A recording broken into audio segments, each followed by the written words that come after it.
Assalomu alaykum. Inson uchun eng katta boylik sog'lik. Inson faqat sog' bo'lgandagina baxt ta'mini to'liq tatishi mumkin. Sog'lik eng katta davlat, xotirjamlik va baxtiyorlik demakdir. Efirda salomat bo'ling ko'rsatuvi.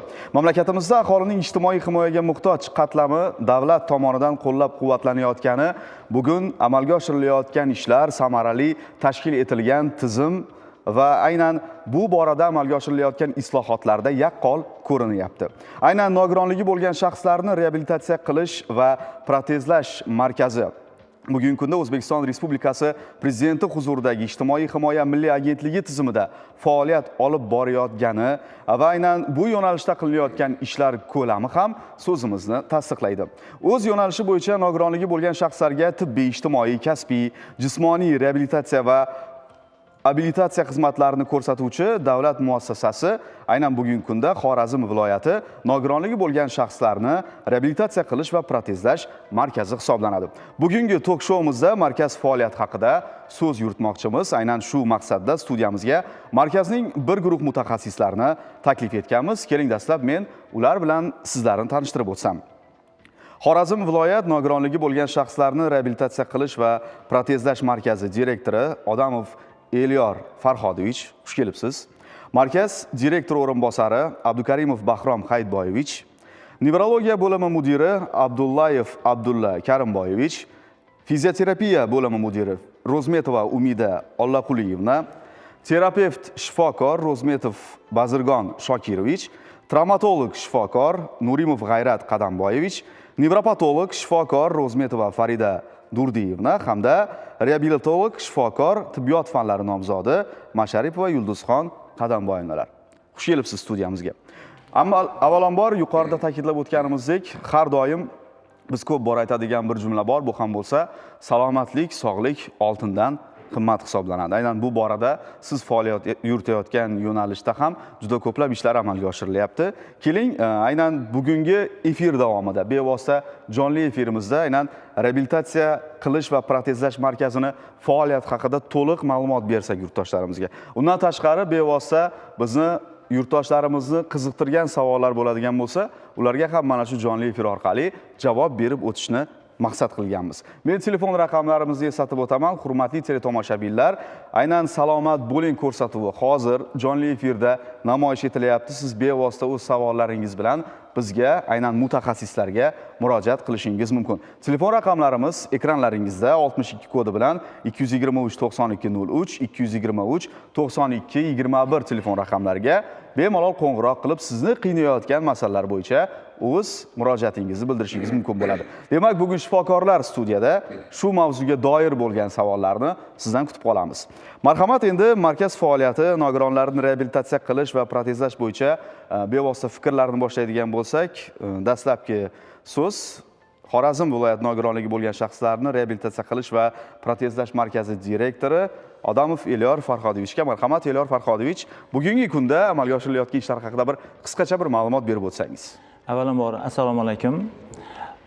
Mana bizning Xorazm viloyati nogironligi bo'lgan shaxslarni reabilitatsiya qilish va protezlash markazi hozirgi kunda O'zbekiston Respublikasi Prezident huzuridagi Ijtimoiy himoya milliy agentligi tizimida o'z faoliyatini yuritib kelmoqda va hozirgi kunda nogironligi bo'lgan shaxslarga tibbiy reabilitatsiya va abilitatsiya qilish va shuningdek mehnatga layoqatli bo'lgan nogironligi bo'lgan shaxslarga va nogironligi bo'lgan bolalarga jamiyatga integratsiya qilishga ko'maklashish va shuningdek nogironligi bo'lgan shaxslarni ortopedik mahsulotlarga va reabilitatsiya texnik vositalariga moslashishi, ya'ni ularga moslashni o'rgatish va shuningdek reabilitatsiya va abilitatsiya xizmatlarini nogironligi bo'lgan shaxslarni oila a'zolariga o'rgatishdek kabi funksiyalarni, vazifalarni bajarib kelmoqda. Hozirda markazimiz 100 ta o'rinli nogironlar bo'limi va 50 ta o'rinli xo'jalik hisob bo'limidan iborat. Markazimiz hurmatli prezidentimizni, ya'ni 2022-yil 6195-sonli prezident farmoniga asosan 50 o'rinli nogironlar bo'limi asosan shu 100 ta o'rinli nogironlar bo'limi qilib yangitdan bino qurib bitkazildi. Hozirda shu nogironligi bo'lgan shaxslarga 100 ta o'rinli yangi binoda xizmat faoliyati yuritib kelmoqdamiz. Biz mana bu ekranlarda ko'rayotgan tasvirlardagi bino shu adashmasak, to'g'rimi? Albatta, o'sha bino va hozirda bu bino juda ham bir keng nogironlik bo'lgan shaxslar uchun va bolalar uchun juda ham qulay, shinam qilib yaratilgan, qurilgan. Bu bo'limimizda hozir nogironlar bo'limida asosan 3 ta bo'lim faoliyat yuritib keladi.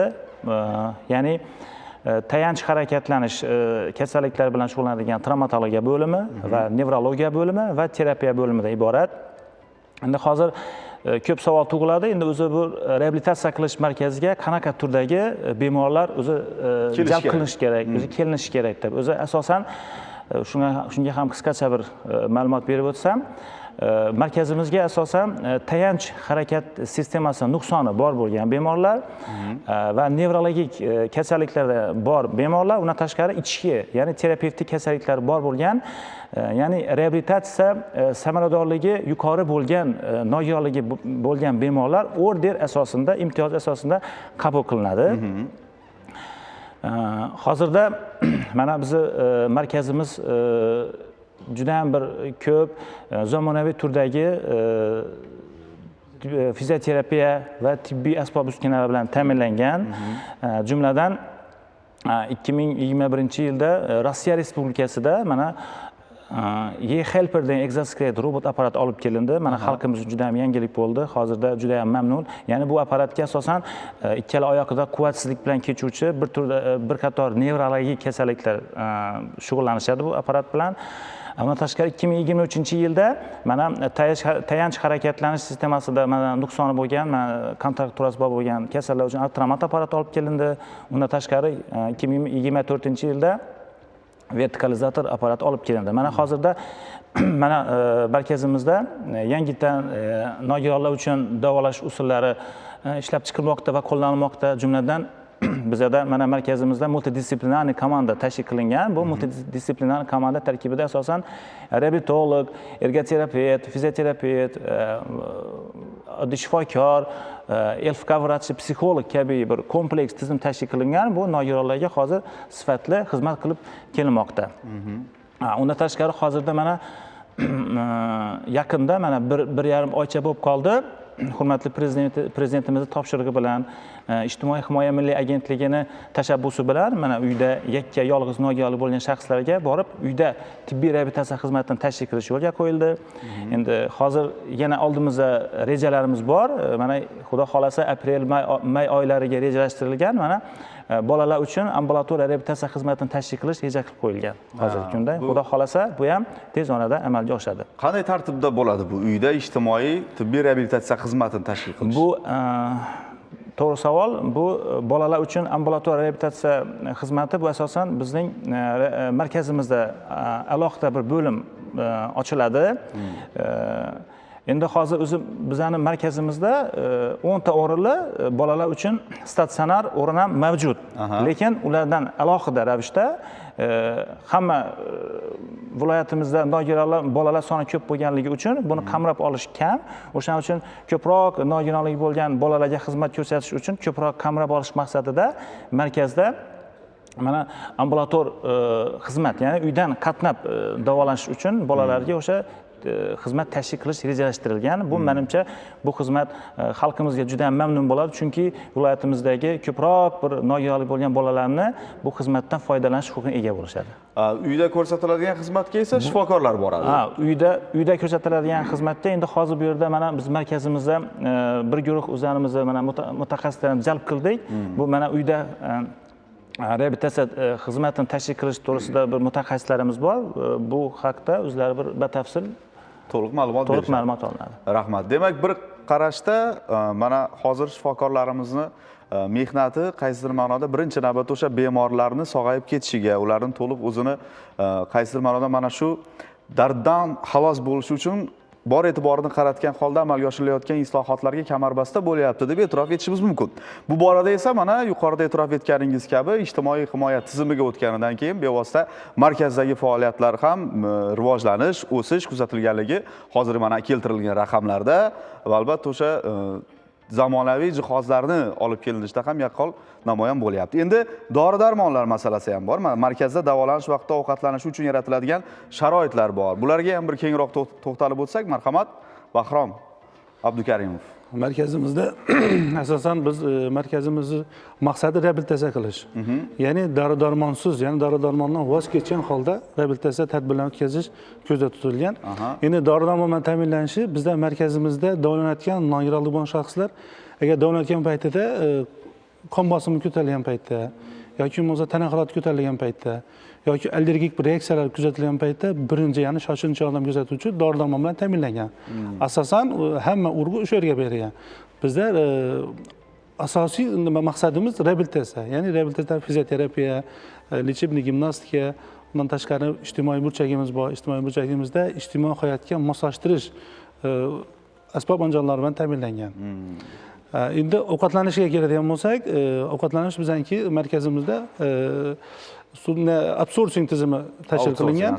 Ya'ni tanlov vositasida tanlab olingan absorbing bizga ovqat bilan ta'minlash xizmatini ko'rsatadi. Bu ovqatni birinchidan bizda o'zimizda markazimizda dietolog shifokorimiz va dietolog hamshiramiz bor. Bular kasallikning turlariga qarab stollar berkitiladi. Ya'ni qandli diabet bo'lishi mumkin, yurak qon tomir kasalliklari, oshqozoncha kasalliklari bo'yicha bularda o'zi stollar mavjud. Stollarga qarab buyurtma berishadi. Ya'ni menyu tashkil qilishadi bular. Mos shaklda. Shularga mos, kasallikka mos holda menyu tashkillashtirib, absorbing xizmatiga buyurtma berishadi. Va absorbing xizmati biz o'zining nimasida, oshxonasida ovqatni tayyorlab biz markazga keltiradi. Markazga keltirgan holatda biz ovqat tarqatadigan nimamiz bor, xonalarimiz bor, ovqat tarqatuvchi xodimlarimiz bor. Ovqat birinchi paytda kelgan paytida bizda shunday markazda shunday guruh tashkil qilganmiz, ovqatni sifatini, miqdorini, ta'mini ko'rib, keyin ruxsat berganidan keyin ovqat tarqatiladi. Misol uchun bizda birinchi guruh, ya'ni og'ir bo'lgan kasallarimiz bor, yurish qiyin bo'lgan, ya'ni yotoq holatda bo'lgan kasallarimiz bor. Ularni o'zi yotgan holatida, ya'ni palatasida, xonasida o'zi yordam ko'rsatiladi. Biz berkitilgan xodimlarimiz bor, ovqatni o'sha xonasiga olib borib yetkazib beradi. Va o'zi yurib, o'zi harakat qiladigan bemorlarimiz o'sha ovqatlanadigan xonalarga kelib, o'sha yerda ovqatlanishadi. Hozircha ovqatimiz yaxshi, hali shikoyatlar bo'lmadi. Tushunarli. Yana bir bora, demak biz teletomoshabinlarimizga eslatib o'tsak to'g'ri bo'ladi. Mana yuqorida ko'plab fikrlar bildirib o'tildiki, aynan markaz faoliyati bugungi kunda ancha keng shaklda rivojlanib, juda ko'plab bemorlarga salomatlik yo'lida xizmat ko'rsatib kelyapti.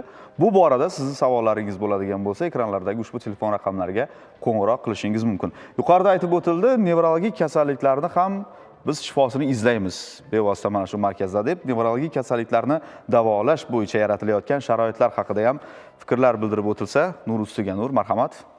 Hozirgi kunda markazimizda nevrologik kasalliklarning barcha turidagi davolanadi. Hozir nevrologiya bo'limiga bizga 50 ta ko'yka o'rin ajratilgan. Hozirgi kunda nevrologik kasalliklarni bizning maqsadimiz ularni erta reabilitatsiya qilish, nevrologik kasalliklarni. Reabilitatsiyaga erta jalb qilib, shularni hayotga, ya'ni oilaviy sharoitga moslashtirish, keyin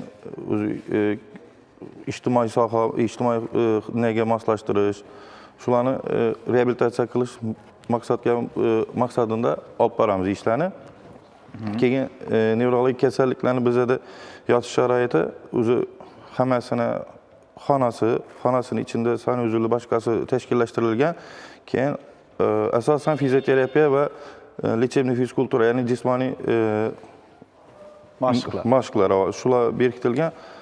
Xususan yuqorida aytib o'tilgandek, dori-darmonsiz asosan fizioterapiya va EFK muolajalari bilan shularni reabilitatsiyasini samaradorligini oshirish maqsadida ish olib boramiz nevrologik kasalliklar. Natijalar qanday bo'lyapti endi mana aynan shu nevrologik kasalliklarni davolash yo'nalishida? Nevrologik kasalliklarni hozir aytganimdek erta reabilitatsiya jalb etsak, nogironlikni oldini olgan bo'lamiz, nogironlikni kamaytirgan bo'lamiz. Hozirgi maqsad.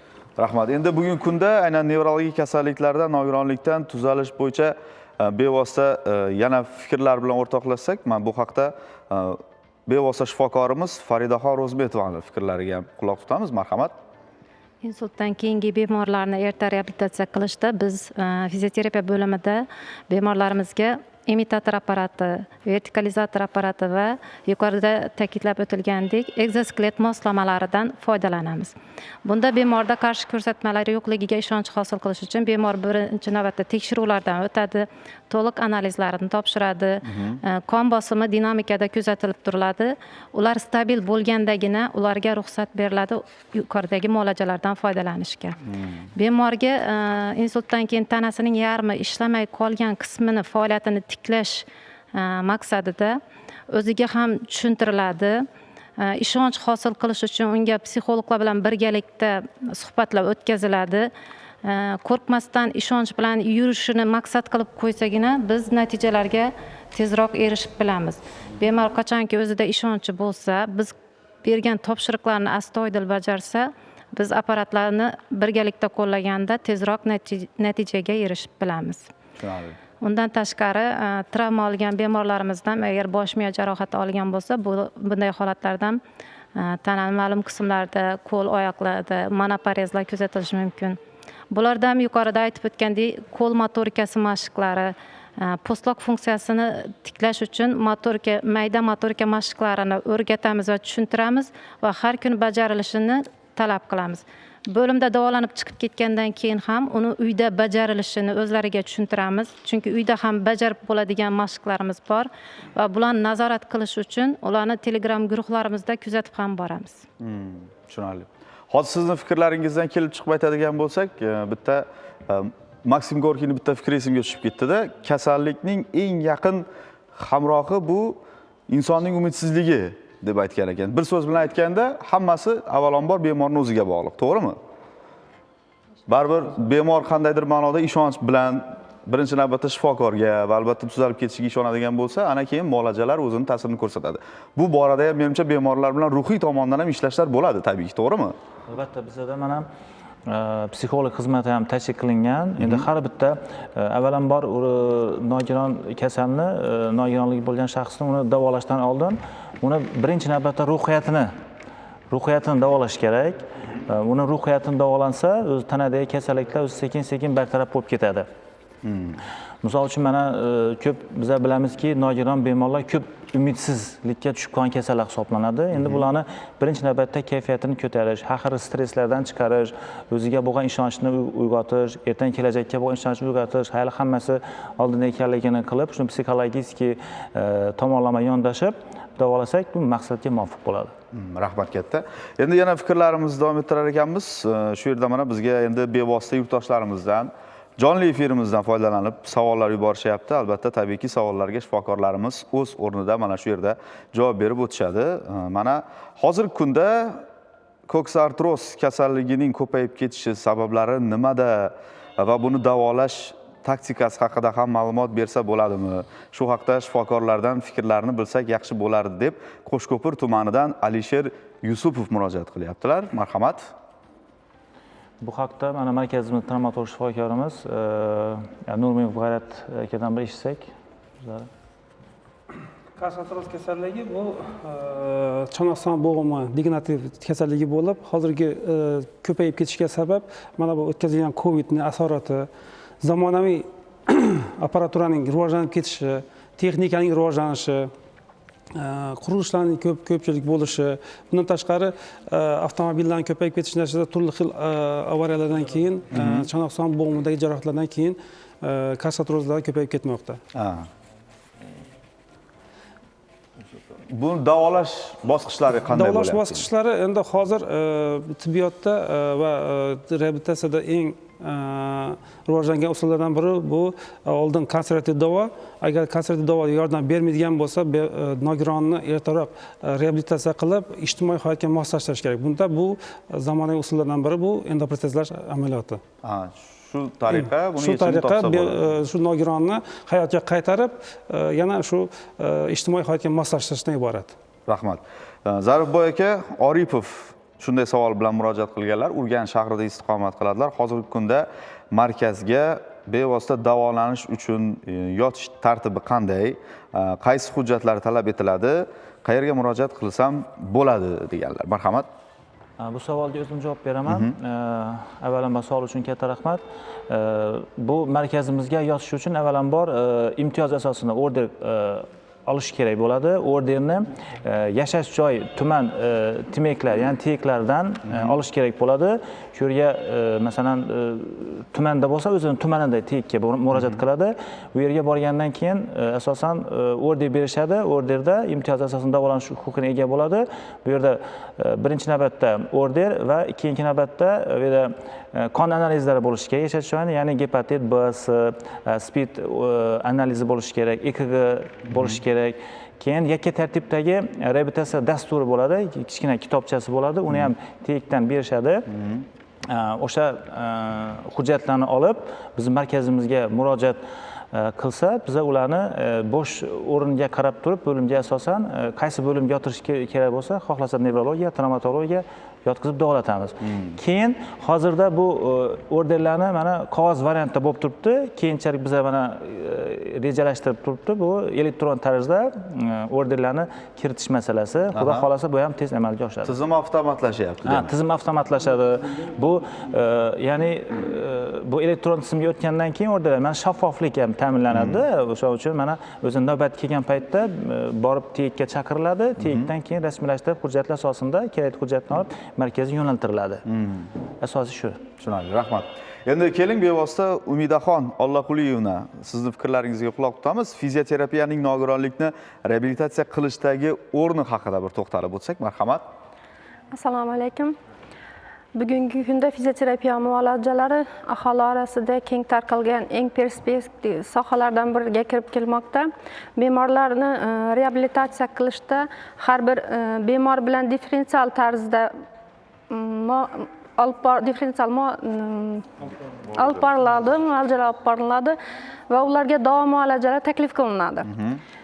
Fizik faktorlar ta'sirida bemorlarga muolajalar olib boriladi. Bizning bo'limimizda bugungi kunda yuqori chastotali bilan tok bilan davolash, past chastotali toklar bilan davolash, nur bilan davolash, yorug'lik bilan davolash hamda massaj, uqalash muolajalari hamda uyqu terapiyasi, aeroterapiyalar muolajalar olib qolinadi. Bundan tashqari mehnat terapiya yaqinda yo'lga qo'yildi. Ergoterapiya bizda kirib keldi bugungi kunda. Kinezoterapiya, kay terapiya, davolash jismoniy tarbiya xonalari bemorlarga uzluksiz xizmat ko'rsatib kelmoqda. Fizik faktorlar ta'sirida bemorlarni davolashda, ularni profilaktika qilishda, reabilitatsiya qilishda fizioterapiya muolajalarini ahamiyati katta. Bu bilan har bir bemor bilan alohida shug'ullaniladi. Ularga davo muolajalari bemorning ahvoliga, tahlillarga, qon tahlillari, shu EKG'ni analizlariga qarab tavsiya beriladi. Bemorlar markazga kelib yotgan kun, ertasi kuni analizlari tayyor bo'lgandan keyin ularga muolajalar tavsiya qilib boriladi, ketma-ketlikda olishadi. Tushunarli. Endi bemorlarni soniga nisbatan fizioterapevtik muolajalarni olish uchun hamma uskunalar yetarli, to'g'rimi? Yetarli. Reja grafik asosida shakllantirilsa kerak baribir, tabiiyki. Endi yana bir mavzu bor, tabiiyki bu yerda mana terapevtik kasalliklarni davolash borasida ham mana fikrlar bilan o'rtoqlashsak, marhamat. Rahmat. Terapevtik kasalliklar bizda mo'ljallangan 20 qo'ykaga. Bu asosan kardiologik kasalliklar, pulmonologik kasalliklar, revmatologik kasalliklar va endokrinlik kasalliklarga bizlar ko'proq murojaat qiladi. Asosiy bularning shikoyatiga qarab yotqizilgandan keyin har bir yo'nalishi bo'yicha bemor bilan maslahatlashib, kerakli shifokorlar bilan maslahatlashiladi. Sababi bizda kelgan kardiologik kasalliklar bo'ladigan bo'lsa, bularning keladigan asoratlar har xil bo'lishi mumkin. Bittasida 1-daraja bo'lishi mumkin, bittasida 3-daraja bo'lishi mumkin. Shuni e'tiboriga olgan holda, maslahatgan holda biz unga o'zimizning maslahatimizni beramiz. Bu maslahatlar nimadan iborat bo'lishi mumkin? Birinchisi, tekshiruv jarayonini o'tkazganimizdan keyin yurish vazifasini bajarib keladi. Bunda har bir kasb bemorimizga individual yondashiladi. Sababi biz individual yondashmaydigan bo'lsak, reabilitatsiya natijasini olib olmasligimiz mumkin. Chunki individual yondashgandan keyin bu holati biza maslahatlashganda fizioterapevtlar bilan yoki boshqasi bilan maslahatlashib, reabilitolog bilan maslahatlashib o'tkazib yuboramiz. Shundan keyin biz xulosalarni olamiz. Tushunarli. Rahmat. Keling endi yana bir bora mana yurtdoshlarimizdan kelgan savollarga murojaat qiladigan bo'lsak, Yangiariq tumanidan Shuhratbek Abdullayev shunday savol bilan murojaat qilyaptilar. Markazda davolanish bepulmi deb. Bunga ham bir javob berib o'tsak, marhamat. Bu savolga javobni mana davolashlar bo'yicha direktor o'rinbosari Bahrom Aytboyevich Endi bizga davolanish turlari 2 xil o'zi bizlarda.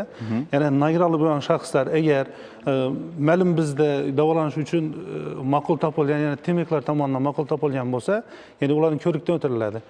Temiklar tomonidan. Keyin agarda nogironligi bo'lsa, bizda yotishga xos nimalar to'g'ri keladigan bo'lsa, biz besplatni, ya'ni order yo'llanma tomonidan keladigan bo'lsa, bepul davolanishi mumkin. Agar nogironligi bo'lmasagina pulni yotish, ya'ni xo'jalik hisobi tomonidan yotib davolanishi mumkin. Tushunarli. Rahmat. Endi keling bevosita mana shifokorimiz, travmatolog shifokor Nurimov G'ayrat Qadamboyevich, sizni yo'nalishingizda bevosita bu travmatologik kasalliklarni davolashda qilinayotgan ishlar haqida ham bir qisqacha ma'lumot berib o'tsangiz. Markazimizda 20 koykaga asoslangan travmatologiya tayanch harakat tizimi bo'yicha bemorlar davolanadi, nogironlar davolanadi. Bizlar markazimizda ko'proq hozir eng modaga chiqqani bu suyak yemirilishi deydi, suyak yemirilishi, ya'ni koksartroz, artrozlar bo'yicha kasallar ko'p, nogironlar ko'plab davolanadi. Nogironlarni reabilitatsiya qilish maqsadida olib kelingan zamonaviy texnologik, zamonaviy innovatsion apparatlarimiz, mana Atromat K4 apparatimiz, egzoskeletlarimiz, zamonaviy limfa drenajlarimiz bu kasalliklarni davolashda yordam beradi. Shu jumladan yaqinda yo'lga qo'ydik, mana tug'ma maymoq oyoqlik bor, tug'ma maymoqlik. Bu vaqtida lechena, vaqtida davolanmasa, bu nogironlik juda yuqori ko'rsatkichga olib keladigan kasallik hisoblanadi. Shu maqsadda biz screening center, tug'ruqxonalar bilan hamkorlikda bola tug'ilishi bilan bizlarga yo'naltiradi. Bizda xuddi shu kasallik bilan shug'ullangan mutaxassislarimiz bor. Uni birinchi kunidan davolaydigan bo'lsak, bolani bemalol nogironlikdan chiqarib, davolasa 100% hollarda davolash imkonini beradi. Tug'ilganidan boshlab davolaydigan bo'lsa, 100% natijaga erishish mumkin. Bu degani jamiyatga bitta nogironligi bo'lgan shaxsni oldini olgan bo'lamiz. Tushunarli. Rahmat. Demak, zamonaviy tibbiy asbob uskunalardan foydalanish jarayonlari ham qanday kechyapti? Bevosita travmatologik kasalliklarni davolashda. Zamonaviy tibbiy asbob uskunalardan foydalanish natijasi haqida so'rayapmiz. Haqiqatda kutilgan effekt beryaptimi bu? Effekt beryapti. Masalan, hozir asosan eng ko'p suyak yemilishidan keyin tizza bo'g'imi, chanoqson bo'g'imi endoprotezadan keyin vaqtida reabilitatsiya qilinmasa, bo'g'imlar qotib qolishiga olib keladi. Shu maqsadda olib kelingan Atromat 4-apparatimiz bularni passiv ravishda reabilitatsiya qilib, bo'g'imlarning qotib qolishidan oldini olishga imkonini beryapti. Tushunarli. Demak, natija bor. Natija yaxshi. Rahmat. Yangiariq tumanidan yana bir savol. Yurtdoshlarimiz tabiiyki bu mavzu doirasida o'zlarini qiziqtirgan savollarga javob olayotgani ham to'g'risi ayni muddao bo'lyapti. Salay Nazarov ismli fuqaromiz, qarang, mikrosefaliya kasalligini davolash imkoni bormi sizning markazingizda deb murojaat qilyaptilar. Juda ham to'g'ri, o'rinli savol bo'libdi. Bu savolga javobni mana nevrologiya, nevrolog shifokorimiz Ro'zmetova Farida opa o'zingiz maqsadingiz javob bersangiz. Mikrosefaliyasi, gidrosefaliyasi bor bo'lgan bemorlarda ham ularning ham darajasi bor. Ularni yengil daraja, ya'ni birinchi darajasi bo'lsagina bizlarda davolanib bilishadi. Agar u ikkinchi, uchinchi yoki og'ir darajada bo'lsa, ularda reabilitatsiya potensiali past hisoblanganligi uchun effekt kuzatilmaydi. Tushunarli. Demak, boshlang'ich bosqichida bo'ladigan bo'lsa, bemalol murojaat qilishi mumkin. Reabilitatsiya samaradorligini baholab bilish kerak. Reabilitatsiya samaradorligini baholab, mikrosefaliyani bizlarga erishishdan maqsad uni simptomatik lecheniya qilinadi. Masalan, ularda tortish, spastika deyiladi. Spastik tortishlarni bartaraf etishimiz mumkin biza fizioterapiya berib turib. Lekin konservativ davo emas, fizioterapik ham jismoniy LFK bilan lecheniya qilishimiz mumkin. Simptomatik davo qilishimiz mumkin, spastikalarni bartaraf qilishimiz.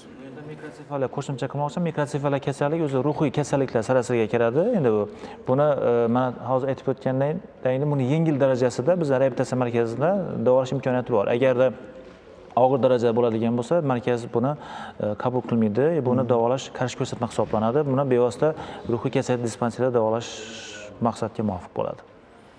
Savolga to'g'ri javob, kerakli javobni oldi deb o'ylaymiz bevosita yurtdoshimizni. Va navbatdagi savol yana nabiralari haqida so'rayaptilar. Down sindromiga chalingan, gapirmaydi umuman, nutqida nuqsoni bor. Buni bevosita qanday rivojlantirishim mumkin, qanday davolasam bo'ladi? Bu borada men markazga murojaat qila olamanmi, deyaptilar. Endi bu savolga javobni o'zim beraman. Bu Down kasalligi bu asosiy irsiy kasallik hisoblanadi. Bu bevosita Down kasalligi kasallangandan keyin bevosita bu bolada aqli zaiflik rivojlangan bo'ladi. Bu aqli zaiflik rivojlangandan keyin bevosita bu tashqi muhit bilan aloqasi cheklangan, o'zini ichki dunyosida kechuvchi kasallik hisoblanadi. Bizda mana reabilitatsiya markazida mana Down kasalligi bilan o'zi qabul qilinmaydi. Chunki buni reabilitatsiya qilishda samarasi past, lekin ko'proq Down sindromi o'sha aqliy ruhiy rivojlanish orqada qolish bilan kechganligi uchun ko'proq psixologlar, ya'ni mana aniq bir mana Down maktablari bo'ladi ko'proq. O'sha Down maktablariga bergan ko'proq psixologlar bilan shug'ullangan ma'qul. Lekin biz Down sindromi bilan irsiy kasallik bo'lganligi sababli reabilitatsiya markaziga qabul qilinmaydi. Rahmat. Bevosita nogironligi bo'lgan shaxslar yiliga qanday muddatlarda davolanishga kelishlari mumkin? Davolash kunlari haqida ham bir to'liq ma'lumot berib o'tsak. Bu haqda mana Bahrom Aytboyev o'zingiz batafsil to'xtalsangiz. Bizning markazimizda ijtimoiy himoya milliy agentligining 22-yil 36-qaroriga asosan yiliga bir marotaba davolanish rejalashtirilgan. Davolashni bizga murojaat qilishlari avvalambor temeklarga. Oldin yuqorida aytib o'tdimiz. Temeklar ki o'zlari ko'rikdan o'tkazib bizga jo'natishadi. Bizga maxsus, ya'ni bizda davolanishi mumkin bo'lgan kasalliklar bor o'zi. Ya'ni tayanch harakati sistemasida bo'lgan kasalliklarning asoratlari, uni ham turlari bor. Bizda mos keladigan turlari. Keyin nevrologik kasalliklarning asoratlari bor. Ularning bizga to'g'ri keladigan turlari bor. O'shalarni keyin terapevtik kasalliklar bor. O'shalarning bizga to'g'ri keladigan turlari bor. O'shalar bilan bizga yo'llashadi. Keyin bizning markazimizga kelgan paytda o'ziga yarasha qonun qoidalari bor. Ya'ni hujjatlar kerak bo'ladi. Qanaqa hujjatlar? Hujjatlarga kiradi. Birinchi navbatda order shakllangan bo'lishi kerak. Undan tashqari reatorni nimasi bo'lishi kerak. Undan tashqari ambulator kartasidan ko'chirmasi yoki ambulator kartasini o'zi bo'lishi kerak. Undan tashqari analizlar bor. Ya'ni analizdan gepatit B'si, undan tashqari OITSga qarshi bo'lgan tekshirilgan analizlar bo'lishi shart va zarur. Keyin bizga kelgan paytimizda agar bo'sh o'rin bo'lsa, u kasalning bemorni qaysi bo'limga bo'lishidan qat'iy nazar joylashtiriladi. Agarda bo'sh o'rin bo'lmasa, bizning maxsus xodimlarimiz bor, tayinlangan. Shu xodimlarga murojaat qilishadi. Xodimimiz ro'yxatga oladi. 10 kun ichida, uzoq 10 kun ichida markazimizga yotib yotishiga yordam beradi. Undan tashqari bizning markazimizda yotish jarayoni o'zi kasallik turiga qarab 14 kungacha belgilangan. Agar kasallik davolanayotgan paytida, markazda davolanayotgan paytida, misol uchun kasallik og'irlashishi mumkin yoki bo'lmasa sal uzayishi mumkin. U markaz xodimlari tomonidan konsuling qilishadi. Ya'ni markaz xodimlarida komissiya tuzilgan. Komissiya ko'rib chiqqan holda yana 3-4 kunga uzaytirish mumkin. Tushunarli. Uyda tibbiy ijtimoiy reabilitatsiya xizmatini tashkil etish qanday bo'lyapti? Bu haqda mana marhamat Yulduzxon Masharipova bevosita aytib bersalar va bu borada bizga savol ham kelgan. Bu xizmatga qiziqishim bor. Qanday qilib bu xizmatdan foydalansam bo'ladimi deb fuqarolar murojaat qilyapti. Marhamat. Savolingiz uchun katta rahmat. To'g'ri savol berilgan. Chunki 25-yil 24-fevralda 844-sonli ijtimoiy agentlik vazirligi to'g'risidagi qonuni va buyrug'i bor. O'sha asosida bu uy sharoitida ijtimoiy faoliyatni olib borishdagi multidisiplinar guruhlar tashkillashtirilgan. Bu guruhni tarkibiga reabilitolog, fizioterapevt, hamshira, ya'ni ergoterapiya bo'yicha o'rgatilgan hamshiralarimiz va uqalash massaj bo'yicha mutaxassisimiz borishlari shart va zarur. O'sha guruh tarkibiga kirgan shifokorlarimiz va tibbiyot xodimlarimiz bilan birga olib boriladi. Mana markazimiz bo'yicha bu faoliyat bilan 1 oydan beri shug'ullanib kelmoqdamiz.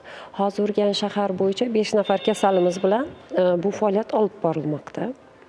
Natijasi yaxshi samara bermoqda, chunki bilasiz, har bir ijtimoiy muhtoj bo'lgan mana shaxslar yoki kasallarimiz, nogironligi bo'lmagan yoki yordamga muhtoj bo'lgan keksalarimiz va shunga o'xshash shaxslarimiz ko'proq yordamga muhtoj hisoblanadi.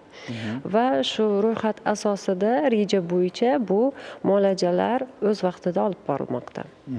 Misol uchun bizda hozir 5 ta kasalimiz 5 xil kasallikka ega bo'lgan tashxis bilan davolanmoqda. Birinchi kasalimiz mana nevrologik insult kasalligi bo'lgan gemipariz, ya'ni o'ng tomonlama gemiparizga falajlikka ega bo'lgan kasalligingiz bilan olib borib boramiz.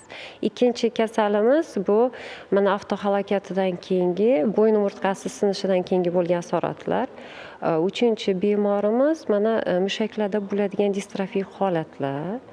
Va yana bitta kasalimiz o'sha nevrologik kasallik, nasliy kasallik, DTP deymiz, detskiy serebralniy paralish bo'lgan kasalliklar bilan bizlar faoliyat olib bormoqdamiz. Haftasida 2 marta shug'ullanamiz bu bemorlarimiz bilan. Har hafta jup yoki tog' holatlari bu bemorni faoliyatidan kelib chiqqan holatida. Shifokor avvalambor borib, bemorni nazoratdan o'tkazib, uni umumiy holati, o'rtachami, og'irmi holatiga baho beriladi. Uni ichki a'zolari nazorat qiladi, nafas, yurak, qon tomir, oshqozon, ichak, aerosistemalarni nazorat qilgan holda shifokor ruxsat bergandan keyin mana yuqorida aytib o'tgan mutaxassisliklar o'z davo rejasini olib boradilar. Endi savolga ham javob berib o'tsak. Bu xizmatdan foydalanmoqchi bo'lganlar qayerga murojaat qilishi kerak deb aytyaptilar, marhamat. Bu xizmatdan foydalanmoqchilar asosan mana bilasiz, har bir yashash joyi bo'yicha turar joy poliklinikasi, ya'ni oilaviy poliklinikaga murojaat qiladilar va ro'yxati shakllantirilgan holda mana markazimiz direktorimizga o'z ro'yxatini bergan holda talab bo'yicha olib boriladi. Xizmat to'liq yo'lga qo'yilgandan keyin adashmasak inson markazlariga murojaat qilib ham bu xizmatdan foydalansa bo'ladi, to'g'rimi? Ha, endi avvalambor xizmatni boshida tashkil qilgan paytda shu oilaviy poliklinikaga murojaat ko'zda tutilgandi, lekin hozirda buni bu markazda qanaqa yo'llash tartiblari nizomda ishlab chiqilyapti. Hozirda inson markazlari tashkil qilingan har bir tumanda bu mana o'zi nomidan yakka yolg'iz, uyda yolg'iz, ya'ni bu hech kim, ya'ni qarindoshi yo'q, uyda yakka yolg'iz nogironlik bo'lgan shaxslarga xizmat ko'rsatiladi. Ya'ni birinchi guruh nogiron, ya'ni o'zgalar yordamga muhtoj bo'lgan nogironlarga nima qiladi. Agar murojaat bo'yicha yashovchi oilaviy poliklinikasiga yoki bo'lmasa inson markazlariga murojaat qiladi.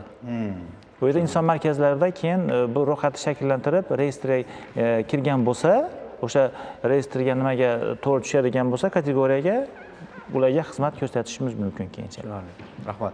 Shovot tumanidan Temurbek Durdiyev shunday savol bilan murojaat qilyaptilar. 3-guruh nogironligi bo'lgan insonlar markazda davolanishi uchun imtiyozlar bormi? Bu borada ma'lumot berib o'tsangiz deb. 3-guruh. Savolga javobni mana nogironlar bo'limi mudiri Abdullayev Abdulla Karimboyevich to'xtalib o'tsangiz.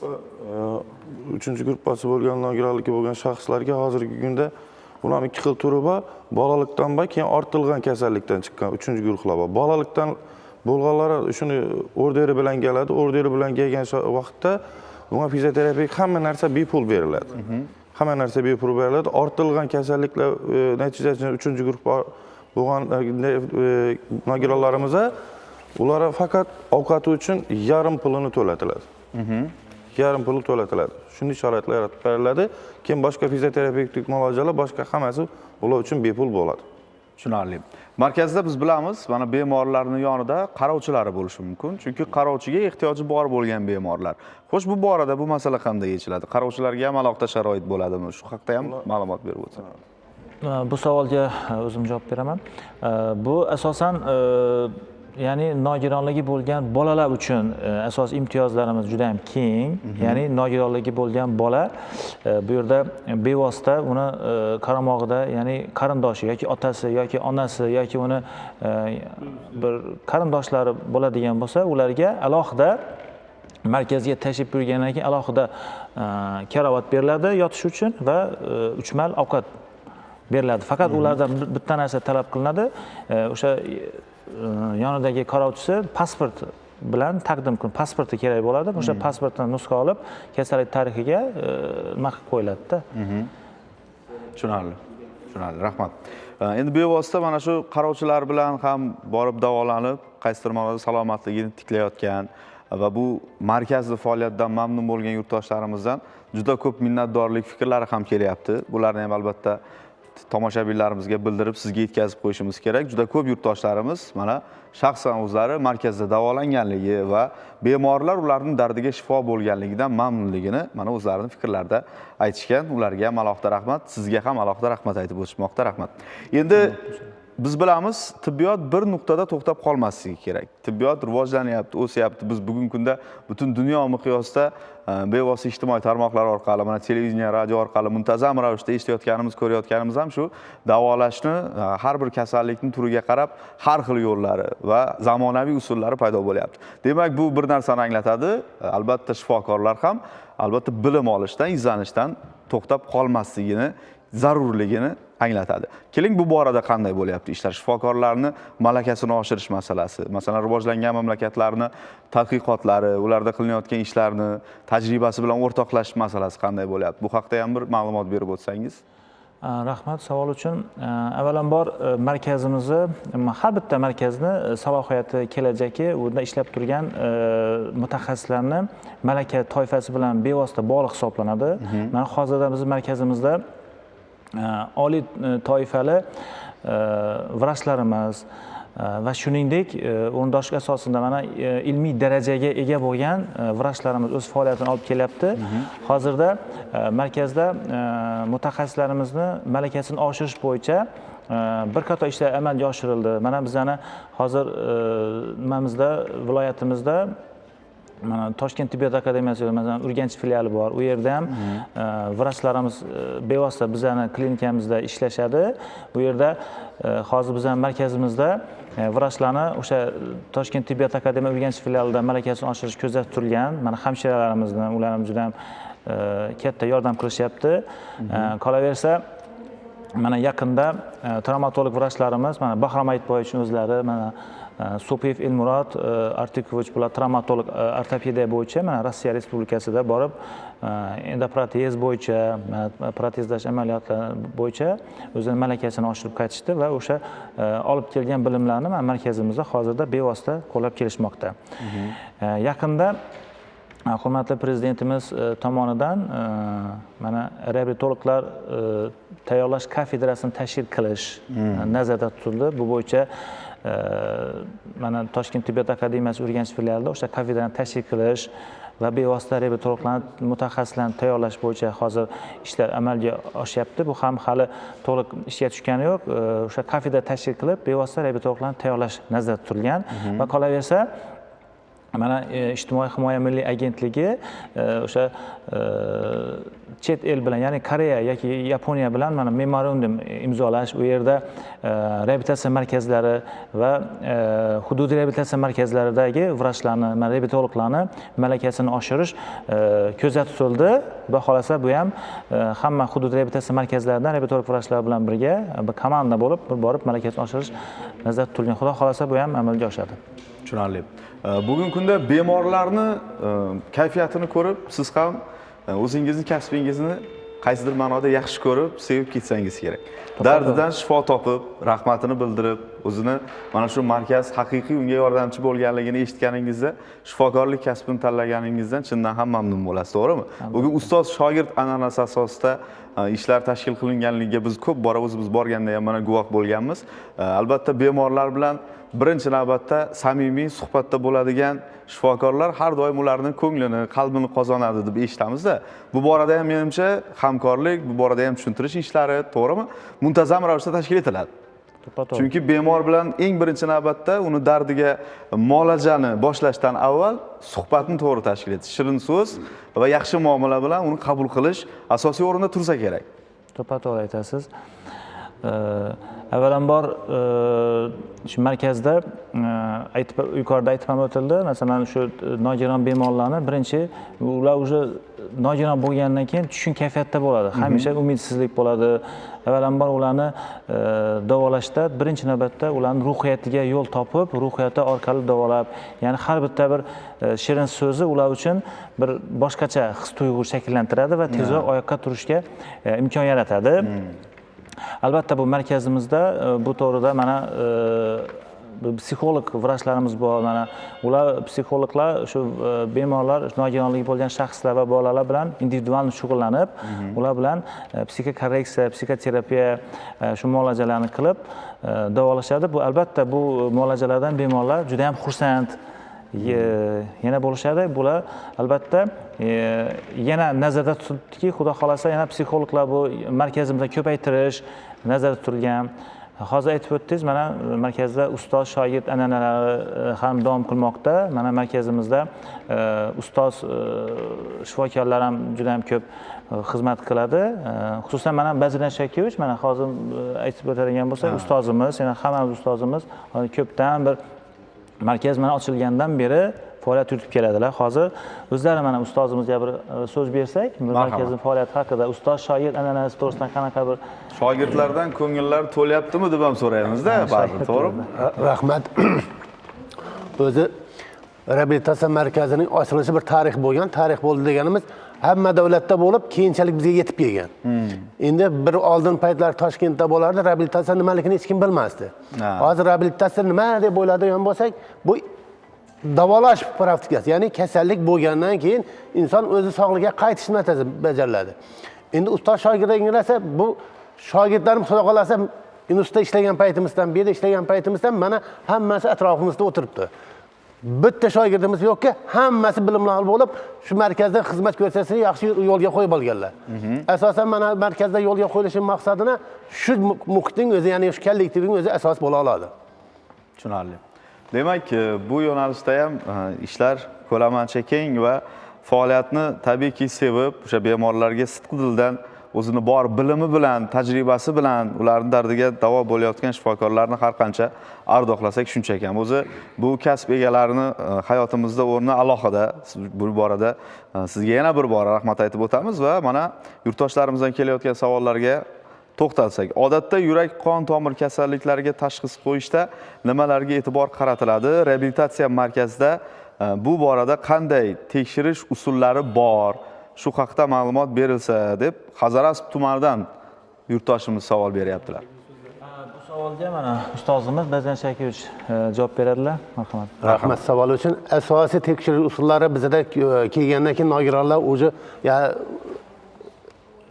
direktorimiz olib o'tgan hamda zamg'alarimiz aytgan narsalarni qo'lda olib kelgandan keyin o'zi hamma narsa bizga tayyor bo'lib keladi. Tayyor bo'ldi deganimiz bu nogironlikni olib olgan o'zi tashxislari bo'yicha. Keyin bizda asosiy EKG tekshiruvimiz bor. Hozirgi asosiy yo'lga qo'yilgan tekshiruvlarni qilganimizdan keyin kardiologning maslahati bilan bo'limimizga yotqizadi. Ikkinchi tomoni bor. Bu narsani kelgan bilan priyoma nimani o'ziga yotqiza olmaymiz. Uni konsulim qilamiz. Bu bizga to'g'ri keladigan kasallikmi yoki bizga to'g'ri kelmaydigan kasallikmi? Shunga muhtojligini qarab biz kasalliklar qabul qilib olamiz. Endi bo'lishi mumkin. Bu kardiolog kasalliklardan to'lka bitta kasallik emas, bundan bir qancha kasalliklar bor. Uning asoratlar bor, masalan, fibrillatsiyasi bor, asistaliyasi bor yoki ekstrasistalar bor. Agarda shunday bo'ladigan bo'lsa, biz uni o'ziga yo'naltiramiz. Davolanib bo'lgandan keyin bizga davolash medikamentsiz bo'lmi, ya'ni konsultativ emas bo'lmaganlik sababli keyin qabul qilib olamiz. Tushunarli. Endi yurak ishemik kasalliklari bilan bog'liq jarayonlar ham shunday kechadi. Shunday kechadimiz. Tushunarli.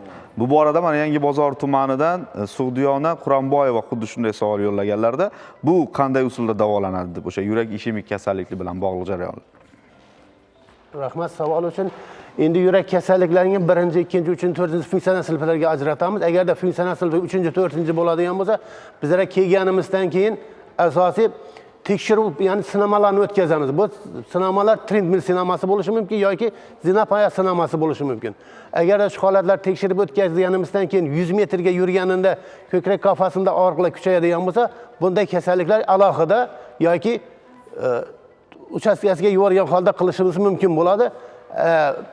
Asorati bo'lmaydigan bo'lsa, shu vaqtning o'zida davolash muhtojiga erishamiz. Ya'ni bizda asosan yo'naltirishimiz konservativ emas, ya'ni davolash medikamentlarimiz emas, fizioterapevtik usullar qo'llanilishi bajarilgan. Tushunarli. Endi yuqorida aytib o'tdingiz, o'sha bolalarga bo'lgan e'tibor bizda alohida, ya'ni nogironligi bor bo'lgan bolalarni bevosita davolash, ularni salomatligini tiklash yo'lida. Bu borada ota-onalarning munosabati qanday bo'lyapti? Mana biz odatda biz ko'p bilamiz, masalan, jamiyatga ijtimoiylashuv jarayonlarida nogironligi bor bo'lgan bolalarni baribir ota-ona ko'pincha hammaga qaysidir ma'noda uydan olib chiqishga, to'g'rimi, ko'rsatishga, ko'plab juda ko'p shifokorlarni ko'rigiga deb boraverishga ozgina ikkilanadi. Bu borada biz mana ijtimoiy himoya tizimi tashkil etilgandan keyin bevosita nogironligi bo'lgan shaxslarning jamiyatga ijtimoiylashuvini ta'minlashni asosiy o'ringa qo'yganimizdan keyin tabiiyki ota-onalarning fikri o'zgargan bo'lsa kerak.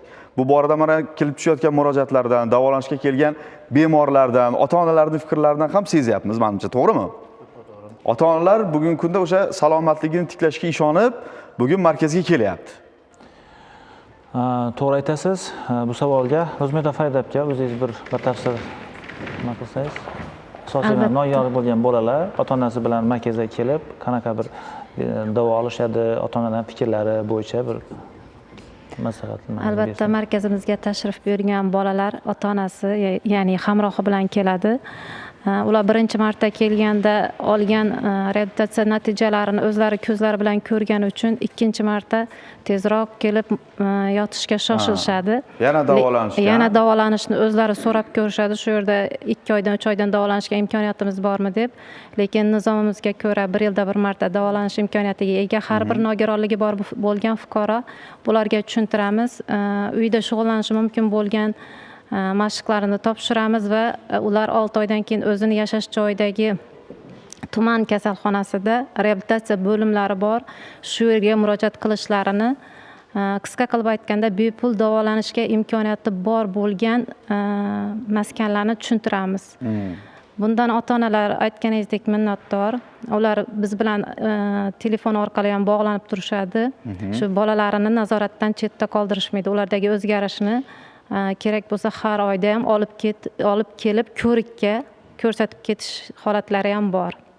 Natijalari yaxshi. Rahmat. Yana bir savolimiz bor ekan, diqqat qilamiz. Mana markazda bolalarda tug'ma chiqishni davolash bo'yicha konseptik usul bormi? Bu borada ham ma'lumot berib o'tsangiz. Bu savolga mana Bahrom aytmoqchi o'zingiz. Qanaqa savol uchun? Tug'ma chiqishni davolash uchun konseptik usulda. Endi shu yerda hozir savollar noto'g'ri berishgan. Tug'ma chiqish emas, pansetli yo'li biz hozir yuqorida aytib o'tdik. Tug'ma maymoqlikni pansetli yo'li bilan hozir bizda maxsus shogirdimiz bor. Shogirdimiz maxsus mutaxassisdan o'tib kelgan. Demak, bu chiqish deb aytilmaydi. Chiqish deb aytilmaydi. Pansetli metodi u maymoqlikni to'g'irlash. Pansetli nima olimimiz aniqlagan sababli uni nomiga qo'yilgan. Maymoqlikni to'g'irlash, ya'ni gipsli darajalarga qarab gips bog'lama bilan to'g'irlash. Demak, yuqorida aytib o'tdik, bu hozirgi kunda natijasi juda yaxshi bo'lyapti. Tug'ilganidanoq muolajalar boshlanadigan bo'lsa, jarrohlik amaliyatiga yetkazmasdan o'zi yaxshi natijalar olishyapti. Tushunarli, rahmat. Bildirilgan fikrlar uchun, savollarga berilgan javoblar uchun katta rahmat aytamiz va markaz faoliyatiga biz ham omad tilaymiz va juda ko'plab bemorlarimiz mana shu yerdan o'zlariga shifo topib ketadigan bo'lsa, tabiiyki sizning mehnatingiz qaysidir ma'noda o'zini rag'batiga ega bo'ladi, o'z mehnatingizni oqlagan bo'lasiz va yana bir so'zni keltirmoqchi edik. O'zi ko'p bor aytamiz biz efirlarimizda, shifokorlik kasbi bu jasorat, bu kasb fidoyilikni va tabiiyki qalb va fikrning sofligini talab etadi. Shu yo'nalishda sizga har doim muvaffaqiyat hamroh bo'lsin.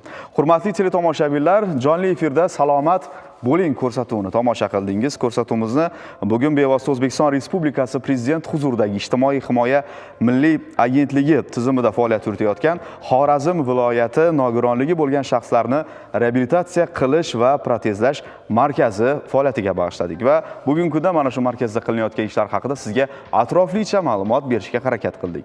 Va jonli efirda yo'llangan savollarning barchasiga javob berib o'tdik. Agar yana bu borada sizning fikrlaringiz, mulohazalaringiz va va savollaringiz bo'ladigan bo'lsa, bevosita mana markazni o'ziga kelib, yurtdoshlarimiz murojaat qilib, shifokorlardan kerakli tavsiyalarni olishlari mumkin bo'ladi deb bemalol ayta olamiz, to'g'rimi? Rahmat. Sizlarga katta rahmat. Shu o'rinda bizga ajratilgan vaqt o'z nihoyasiga yetdi. E'tiboringiz uchun tashakkur. Xayr, salomat bo'ling.